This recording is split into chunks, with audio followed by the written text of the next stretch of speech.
Alright, here we are again for yet another Psalm draft. I'm just chatting with the guy who played me last round. And a foil Batterskull, I think, is going to be the pick. We'll note that we are passing a Volt Charge and a Glister Scorn and a Wing Splicer. I think, you know, Volt Charge, it depends on what they first pick, but Volt Charge is generally going to be the second pick out of this pack. And yeah, obviously we are taking foil Batterskull. Not only is it worth a ton of tickets, it's also pretty damn broken. And we'll notice that there are, what, 1, 2, 3, 4, 5... Yeah, there's not many playables in this pack, so we're probably not wheeling anything. Maybe like a Shriek Raptor or the Flameborn Viren, but yeah, probably not playing them. Anyway, taking the Batterskull. Well, so we just passed a Wing Splicer, a Gliscoscorn, and a Volt Charge as the 3 best cards. None of those are black, so there could be an argument here for just grabbing the Entomber Exarch. This guy probably goes pretty good in just like a black-red card advantage removal strategy. Not as good in an infect strategy, but like, I could just take the Mind Cool in here because it's pretty powerful. Like, Batterskull is really good in a control-oriented, maybe like a blue-black deck. Even I guess a blue-white deck could work too. We didn't ship a lot of any white. They took a rare, obviously. So there could be an argument for taking the Mind Cool. I think Entomber Exarch is just a better card than Mind Cooling. It's similarly, it's a card advantage card. It gives us information. But it comes out a little bit earlier in the game, so I think it's better tempo-wise. I think I'm going to take it. And we'll just see what we end up wheeling from that pack.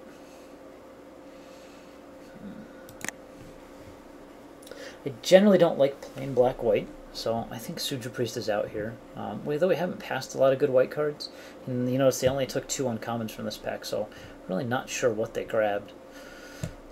So I think it comes down to Volt Scourge, or like Slash Panther or the Trespassing Soul Eater here. I mean, we could just grab the Sutra Priest and look at maybe a white strategy since we didn't pass a lot, but again, we didn't pass any black. And Volt Scourge isn't a terrible card. It also doesn't really commit us to another color. It can be played in any deck. Like, it could still be played in a deck with, you know, in a white deck. I think it's just best to take this here. Or the Slash Panther, though I often like Volt Scourge a tiny bit better. Not really sure why, I just kind of I lean toward him over Slash Panther. Probably because of the evasion.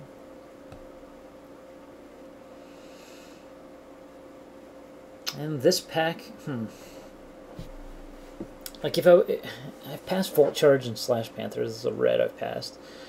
God, Auriok Survivors might table. That's not horrible, I guess, if your deck has Batterskull in it.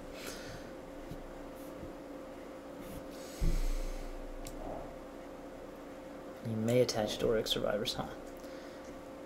I could either take the Vapor Snag or the Force Worship, and we could be looking at like a blue-black control deck or a black-white kind of control deck. I generally like blue-black better than black-white. We did pass the Mind Cooling and the Wing Splicer, but I think the other cards would have been taken over them first. So I think just grabbing the Vapor Snag's okay right here.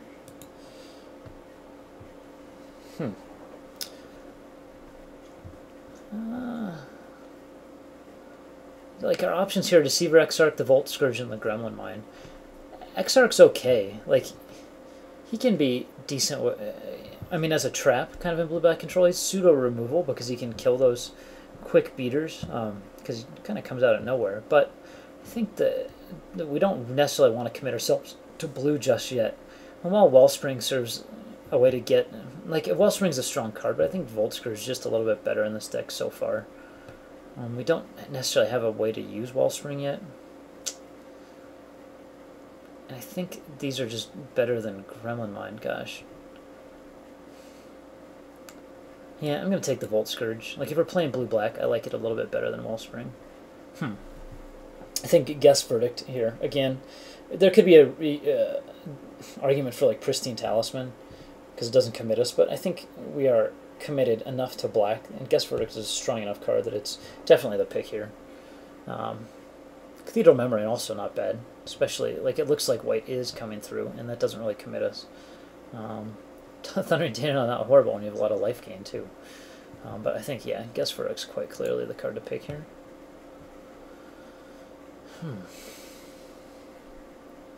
Well, if we're going blue-black, I like the Soul Eater. It combos well, like, it goes well with, like, it dies, Exarch brings it back early. Though Parasitic Implant, again, not a great card, not a horrible card. And we're kind of able to take some hits because we're hanging in the game with life gain. And it also doesn't commit us to another color, whereas Trespass Soul Eater doesn't really commit us. You kind of want to be blue if you're relying on his ability. I think Implant's a fine take here, just to keep our options a little bit more open. This pack overall is just very, very weak. I think I'm just going to hate the Leeching Bite. Kills our Volt Scourge, is pretty dead, and we haven't committed to another color, so I guess it's always possible we could end up in a green-black. Yeah, this is just the only card that I think we could see playing in this pack. I'm going to go ahead and take it. We did wheel both of the things I thought maybe you would wheel, but I think Destruction's a little bit better than these. I'm never playing these other cards, so...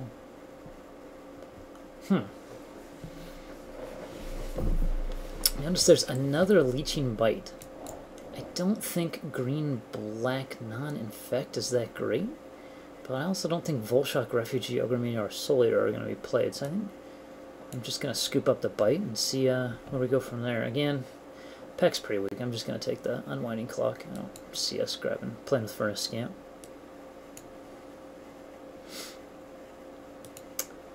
Yep, just a bunch of random weak cards. Ooh, they gave us a Surge Node last. How exciting. Huh. I guess this 3-1 beatdown isn't awful when you got Leeching Bites all over the place. I mean, maybe we are looking at a non-infect green-black. The Tangle Mantis deck. And Finger Marauder's not bad in that strategy. I think Violent Wound is the best card in this pack. Like, stuff like Scourge Servant, Finger Marauder, Nested Ghoul, that's going to come a lot later. Mirrorworks is just pretty garbage. It'll be fun to make a billion Batter Skulls. Since we can just bounce Batter Skull and replay it. As much as that'd be fun, I think Violent Wound is just the best card here. We'll kind of keep our options open, though it is looking like we could just go with that non-infect green strategy.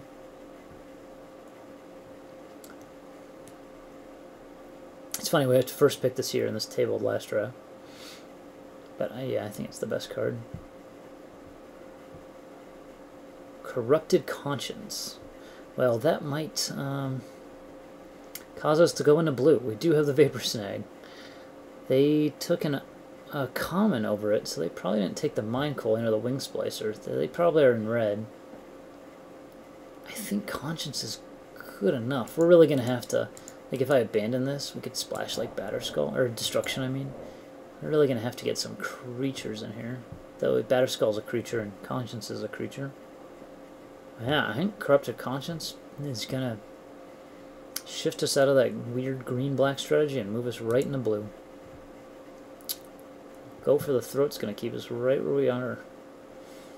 Oh, our Rager's not bad to see. Don't think I'm getting anything out of this pack late yet.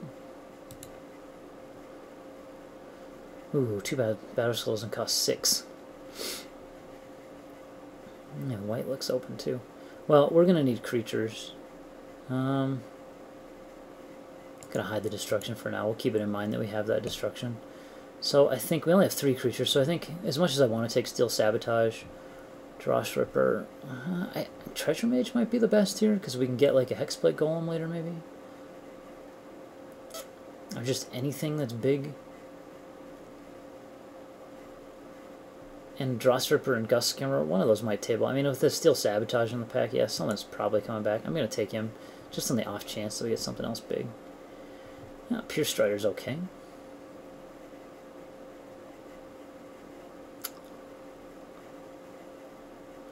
My blues, yeah, I mean, yeah. is better than Moran Spy and whatnot. There's the Hexplate Golem. But do I want to take that over like Shimmermere?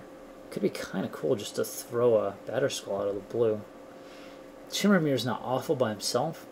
I mean, Hexplate's not great except with Batterskull, or sorry, with Treasure Mage. I think Shimmermere might actually pull enough weight, and we might be able to get, let's see. Let's just pick, what, 6? 1, 2, 3, 4, 5, yeah. There might be a Hexplate in the next couple packs. I think Shimmermere's worth it, with just the surprise advantage conferred by Batterskull and, like, Pure Strider. Yeah, I'm going to go ahead and grab him. And we might always get a late Hexplate, because that's such a bad card if there's no Treasure Mage. And people will, like, see that the Treasure Mage is gone by the time they can pick that up. Steel Sabotage, definitely a good pick here. Well, we don't have any way to use Rusted Slasher yet. But is it just better than Moran Spy? Moran Spy is so bad. And at least prevents other people from using Rusted Slasher, and it can work with Shimmermere okay. Yeah, I think it's better to just take a Slasher. Oculus, okay. Well, I don't think we saw Vivisection, which is unfortunate.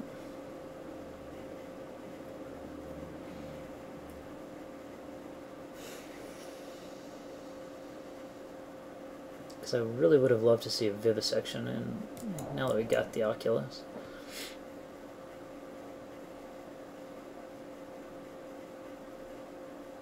And we didn't see another Hexplate Golem, so Treasure Mage is kind of looking like he's just sitting here half useless.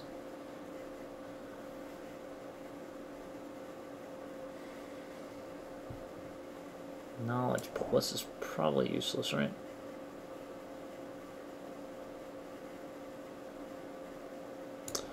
Yeah, I don't think we're playing Tangle Hulk. Since it doesn't work with Treasure Mage. We're not playing Spin Engine.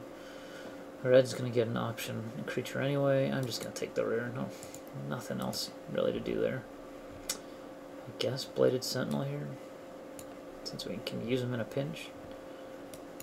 It's gonna have to be a pretty rough pinch, but I guess it could happen since we didn't wheel a Hexplate Golem. Caustic Hound. When you're behind, you stay behind. When you're ahead, you're dropping a 6-drop for 4/4.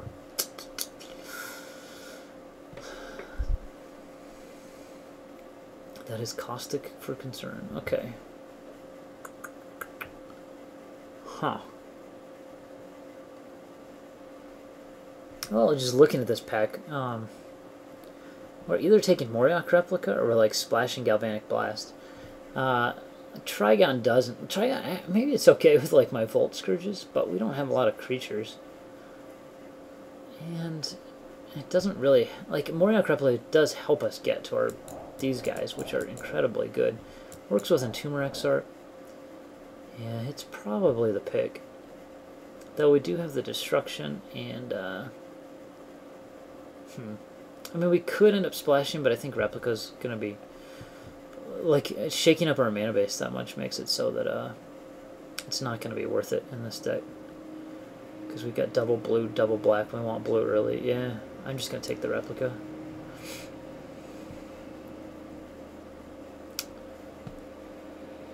So here we got Rustic or Fume Spitter, I think. Don't have any proliferate effects, so Fume Spitter's a little bit worse than he normally is, but he's still a solid card. I think Rustic, though, overall, is a little bit better.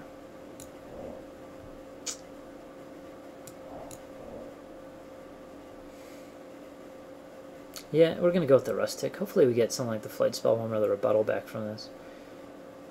Could even get like Snap Sail Glider, which isn't horrible now that we got a decent amount of artifacts. Huh. Gold Mirror or Instill Infection. Gold Mirror could let us use Sentinel if we end up playing that. And we're probably not playing Treasure Mage at this point, unfortunately. Though Instill Infection, it looks a little bit better than everything else. Maybe we get like a steady progress later. I don't think I saw one of those in the other packs.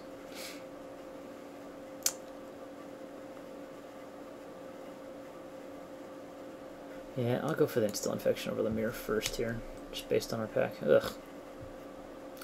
I think Moriok Replica is a little bit stronger than Trigon, but again, Trigon we might get late. God, it's too bad we just saw it, like these Mirror here. We might even get a Reaver late or a Scrap Diver Serpent, which isn't horrible for us. It's really sad when you keep wishing, like, I wish that cost 6 so we can use Treasure Mage better in our deck, but we can't really. I think Moriok Replica is, again, going to be the best pick here, even though Trigon's a pretty solid card for our deck. Wow, another Rustic. And an Iron Mirror. And a Gold Mirror. There might even be a late Mirror. There's so many Mirrors running around, but I bet they'll all get absorbed. Yeah, I think Rustic again is the pick here. 1, 2, 3, 4, 5, 6, 7. I mean, we might not be playing Bladed Sentinel, so artifact count's a little bit off for like something like Surtark, but Rustic carries his own weight a lot of the time. Maybe we get this last pick. That might not be horrible. Huh. Moriok Replica number 3 or Instill Infection number 2. Well, let's just wipe out that Treasure Mage, because I'm probably not playing him. Or do I just take the Bleak Covenant? There's 1, 2. I think I just take Moriok again. We want to draw as many cards as we can, just to get to those things. And Moriok's... Well, Instill is good. We got a lot of little ways to drop counters on people, and Moriok is just... He can get us so interested. We can play with Venser's Journal. Huh. That might not be awful, oddly enough. I don't think Necrogen Censor is right for this deck. Yeah, I mean, there's no other card to take, so I'm going to take the Journal here. Ooh, and a Steady Progress. It would be funny if we went with some bizarre Journal strategy with Moriok Replicas. A lot of decks just can't beat that. Steady Progress or Nile Spellbomb here. We got one counter thing. Anything else that needs a counter? 2 counter things, and that is it. I think Nile Spellbomb might be better just to... I mean, if we're just cycling with the Steady Progress, it's not really doing much aside from, yeah, I'm going to take Turn Aside.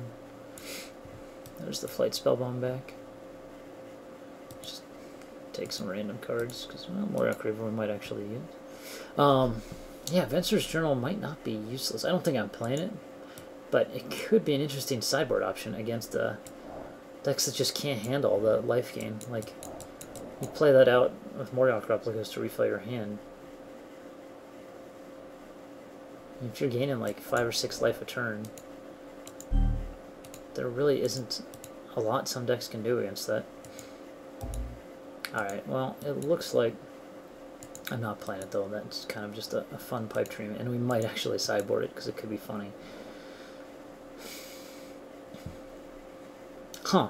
I'm tempted to go with 16 land here. You'll see when everything's said and done, the casting costs. I'm actually playing those Reavers that we got late.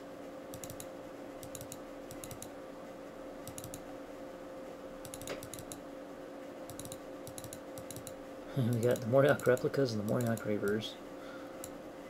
I don't know if I'm playing. Yeah, like those guys, they're not so impressive, so I don't think I'm playing them. And essentially, we have like 6 1-drops, 2 cantrips. Sorry, 7 cards we can cast for 1 mana. 2 cantrips, Oculus kind of cantrips.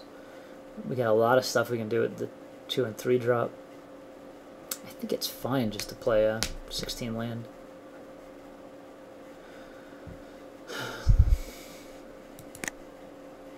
I think I was going to go 9/7. We have a little bit more use for black early. Black can definitely get us to our blue. First turn blue for like Steel Sabotage. It's going to often enough when we just want to drop Volt Scourge, so we're not going to necessarily need that as much on the first turn. Yeah, I think this is fine. Kind of a weird deck. I think all of this is better than playing Venser's Journal, even though that could be funny. Alright, well, I will see you for round 1.